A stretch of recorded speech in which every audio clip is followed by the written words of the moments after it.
We are coming up on almost 2 months since RLUSD has gone live, and we have definitely, seen a lot of, big updates happening around the stablecoin market within that time period. We've also been witnessing a lot of big moves happening around RLUSD specifically, and I do think that as we really look at what's happening around the stablecoin market, this is a market that is destined to be 10 times, if not 100 times bigger than it is right now.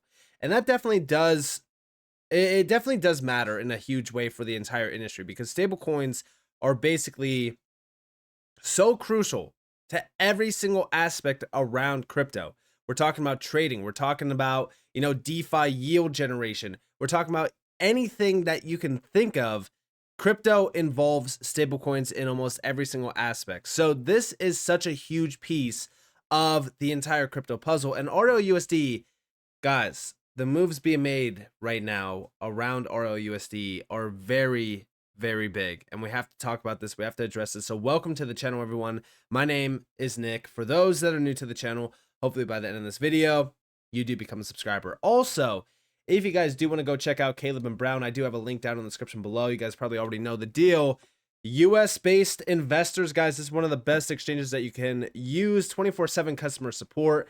One of the best exchanges to tap into, and it's fully regulated, so that's a huge plus one. I've been messing with the exchange for the last couple weeks, and I have to say I'm actually very, very fond of this exchange, and I know that a lot of you out there have said some very positive things about Caleb and Brown, so I figured why not give it a try, and so far I've been really liking it. If you guys do want to go try it out, can. If you don't like it, don't use it. If you guys like it, maybe it will become your new favorite exchange. Check it out. Links down in the description below. And with that being said, let's dive on in. So we have been seeing some pretty big news happening around RLUSD, but we've also been seeing a lot of RLUSD being minted. Now, there was about 1 million minted on the XRP ledger. Outside of that, there was about roughly over 4 million minted on Ethereum. Again, I'm not too, concerned at all about, RLUSD being minted on the XRP ledger or even Ethereum. I know a lot of people said like, all right, well, this is supporting the Ethereum network, so what does it even matter? It doesn't support XRP. I think RLUSD volume and demand itself is just very beneficial for the entire, Ripple ecosystem, which does definitely include the XRPL. But let's actually talk a little bit more about what's been happening around the stablecoin market, specifically the recent, conference. So we have over here new press conference on digital assets. House Agriculture Committee Chairman Thompson says the opportunities are unimaginable. Check this out. This got posted by Subjective Views. Listen closely.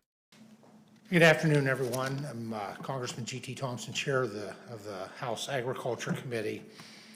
And this is what we're doing today is sort of the next step in what will be a milestone, which will be a great accomplishment for our country.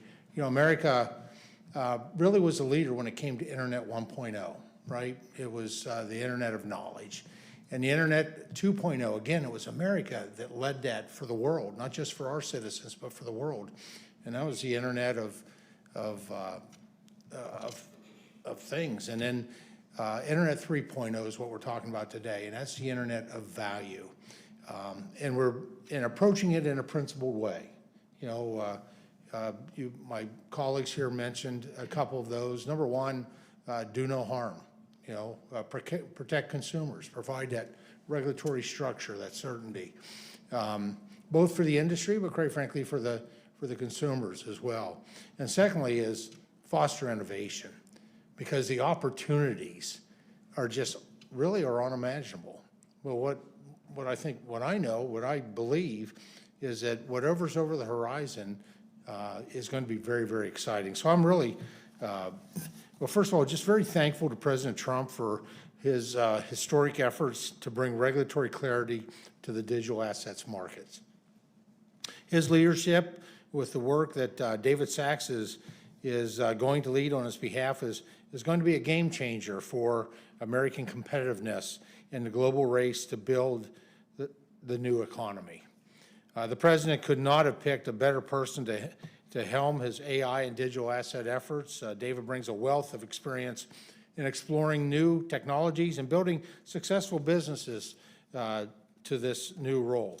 You know, we've had great conversations, and I know that he is laser focused on bringing certainty to digital asset markets. Now, the big thing that he did mention there was the Internet of Value. Okay.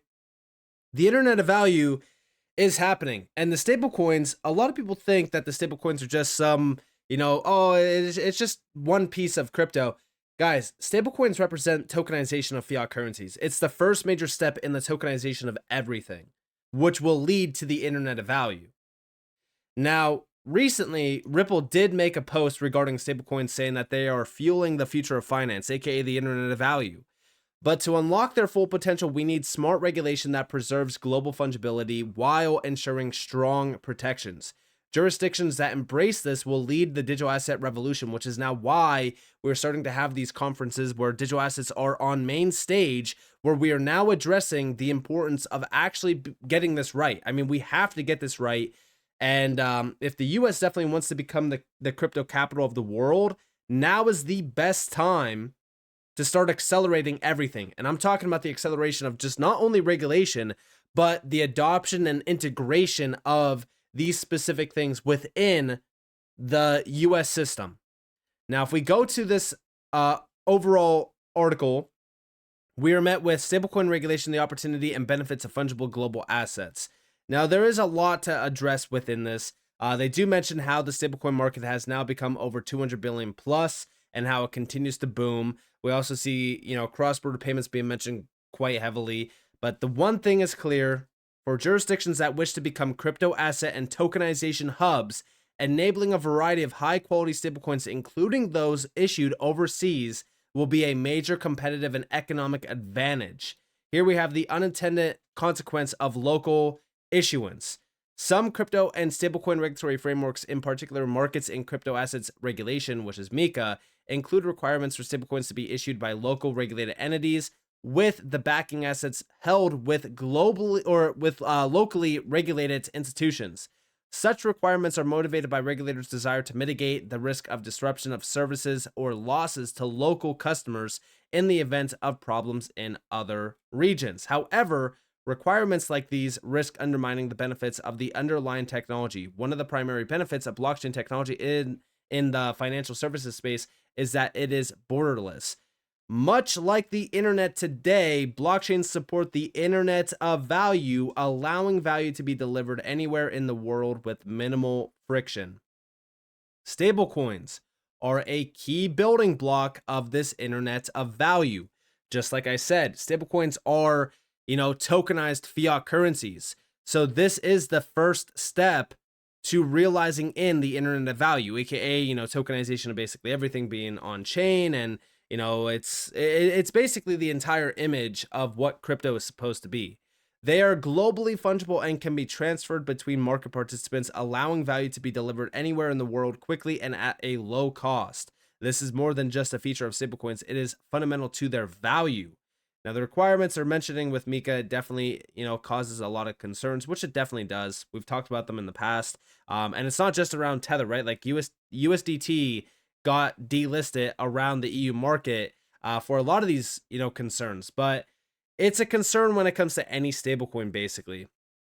But here we have increasing stablecoin fungibility. Number one, technological. Even if a stablecoin has multiple issuers, it can still be one and the same from a technological point of view.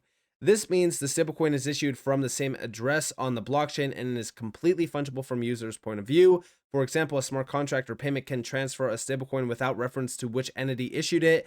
This is critical for stablecoins to operate effectively and is consistent with regulatory objectives. Legal. In certain jurisdictions, local issuance may also mean that the local regulated entity is responsible for honoring claims for redemption from users in that jurisdiction. This is likely to be important for regulators as it means they can hold the local entity responsible for ensuring it is able to meet these redemption requests at all times, including in stress scenarios. And then, of course, backing. Finally, local issuance can also mean that some of the backing for the stablecoin is held in the local jurisdiction. From a regulatory point of view, this guards against risk in meeting cross-border redemption requests, such as delays in moving funds.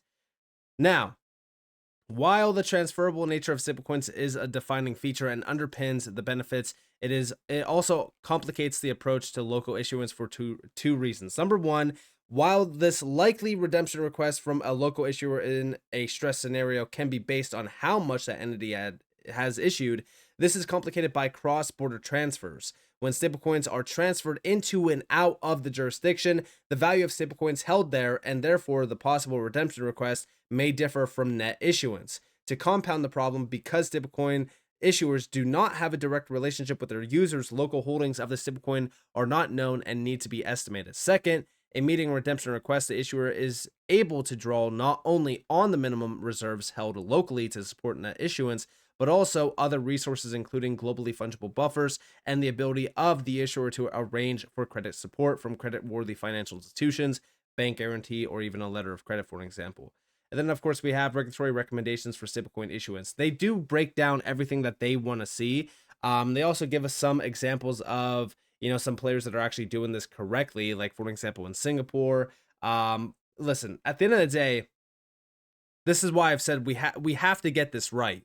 Like, Mika was first. Mika is showing us there is concerns and there's problems with some of these regulatory frameworks. We need to build off of these and make sure that they are, up to date, that they are not limiting at all, and that we could finally enable the internet of value. Because stablecoins, having regulated stablecoins, having this entire stablecoin market regulated, is going to open the door for everything else to follow, through. That's going to be a game changer, and it's going to be something that I think everyone will appreciate once we do have, regulated stablecoins. Because if we go back to the beginning of Ripple's website and we go to tokenization, this is where it's all leading us down a path to, right? Which is tokenization of everything. Total addressable market in the quadrillions of dollars. How do we get there? Stablecoins are the big key to all of this. We don't get there without proper regulation. And that's why we're now starting to see a lot of these major conferences on digital assets within the US, because if the US can get this right, everything else is very easy to follow through with. We regulate the stablecoin market. We build off of that framework. We regulate the entire crypto market. And then from that point on, everything around the internet of value can follow through.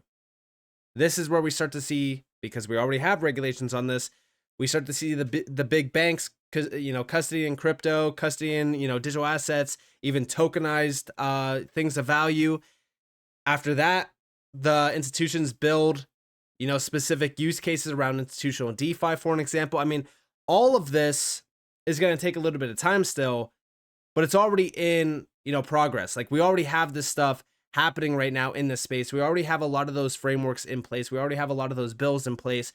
All we need to, have now follow through is, the global frameworks to follow through, which is also why I focus on what the FSB is doing with the BIS, the IMF, the World Bank, and a few other names, because they're creating a global harmonized framework, which will also fix a lot of those issues when it comes to, like, Mika with stablecoins. I mean, listen, regulation, this is a big piece of all of it.